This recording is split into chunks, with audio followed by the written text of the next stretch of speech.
Good afternoon বন্ধুরা, দেখো আজকে আমার বৃহস্পতিবার। তা আমার দুপুরের আজকে লাঞ্চ মেনু কী রান্না করলাম তোমরা দেখে নাও। দেখো এই যে ভাত, গরম গরম ভাত আমার এখনই নামালাম।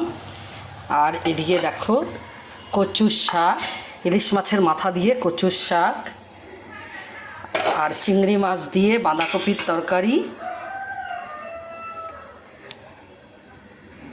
চিংড়ি মাছ দিয়ে আলু দিয়ে বাঁধাকপির তরকারি। আর এখানে যেটা মেন স্পেশাল মেনু, দেখো সর্ষে ইলিশ। এই যে বর্ষা চলে যাচ্ছে, সর্ষে ইলিশ না খেলে হয়। এই দেখো সর্ষে ইলিশ। তো আর আমি তো ভীষণ ভালোবাসি।